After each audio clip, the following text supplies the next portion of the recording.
In the midst of a looming storm, a peculiar old man wandered the streets aimlessly. Tasio, as he was known, was originally a philosophy student who abandoned his studies to marry against his mother's wishes. His mother, concerned about Tasio's future and worried that he might neglect God for worldly knowledge, had given him a choice: join the priesthood or leave school. Tasio's love for his wife led him to choose the latter. Tragically, within a year, he lost both his wife and mother. To cope with his grief, he turned to books, immersing himself in study and spending his inheritance on purchasing them. As a result, he neglected his fortune and eventually fell into poverty. While those cultured referred to him as Don Anastasio or Tasio the Sage, the common people mocked him as Tasio the Lunatic for his eccentric ideas and behavior. As the evening approached, the weather turned increasingly ominous. The sky darkened, heavy with moisture, and a sultry breeze danced in the air. Tasio seemed oblivious to the lightning flashes illuminating the gloomy sky, smiling at the cloud-covered expanse. He encountered a man adorned in an alpaca coat, clutching a large bundle of candles and a tasseled cane, the symbol of his authority as Gobernadorcillo, the town's leader. "Why do you seem so happy?" the Gobernadorcillo asked, finding Tasio's mood curious. "I'm looking forward to something," Tasio replied. "What is it that you anticipate?" he inquired. "The storm," Tasio declared passionately. "The storm? Are you hoping to go for a swim?" the Gobernadorcillo joked, glancing at Tasio's simple clothing. "Swim? That's not a terrible idea, especially when one stumbles over filth," Tasio snapped back. "But I'm hoping for something far more sinister." "Like what?" the Gobernadorcillo pressed, intrigued. "Thunderbolts to strike down the wicked and burn their houses," Tasio said, completely serious. "Well, why not just wish for a flood?" the Gobernadorcillo replied, chuckling uneasily. "We all deserve it, even you, fellow Gobernadorcillo. You carry candles that have been bought from some Chinese shop. Yet for 10 years, I've been suggesting lightning rods to you and every other official in your position. They laugh at me, chase after bombs and rockets, and pay to ring bells during storms. Just the day after I made my suggestion, you ordered a new bell to be made for St. Barbara, even though science shows it's dangerous to ring bells when lightning threatens. Remember the lightning strike in Binyan in 70? It destroyed the church tower, clock, and altar, so what good was St. Barbara's bell then?" At that moment, a bolt of lightning flashed brightly overhead, and the Gobernadorcillo gasped, crossing himself. Tasio burst out laughing. "You seem quite suited for your patroness." He turned away, heading towards the church. Inside the church, the sacristans were preparing a catafalque adorned with candles. Tasio noticed 2 boys nearby, one around 10 and the other just 7 years old, and called them over. "Are you boys coming with me? Your mother has a feast prepared for you," he said. "The senior sacristan won't let us leave until 8 o'clock, sir," the older boy explained. "I'm expecting to receive my pay to give to our mother." "And where are you off to now?" Tasio pressed. "To ring the knell for the souls," the younger boy chimed in. "Be careful. Stay away from the bells during the storm," Tasio warned as he observed the boys ascend the stairs. Once outside, Tasio squinted at the sky and murmured to himself, "I'd be sorry if thunderbolts fell." Deep in thought, he walked toward the outskirts of the town. Suddenly, a voice called from a window, "Won't you come in?" Tasio looked up to see a man in his 30s smiling at him. "What book are you reading?" Tasio asked, noticing the book in the man's hand. "I'm reading The Torments Suffered by the Blessed Souls in Purgatory," the man replied with a grin. Tasio entered the house, intrigued. He was welcomed by Don Filippo Lino and his wife, Doña Teodora Viña.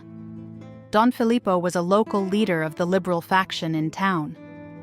"Did you see the son of the deceased Don Rafael, who just returned from Europe?" Don Filippo asked.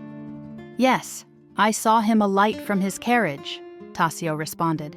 They say he went to find his father's grave. It must be devastating for him, Don Filippo noted. Tasio shrugged. Doesn't it affect you? Doña Teodora questioned.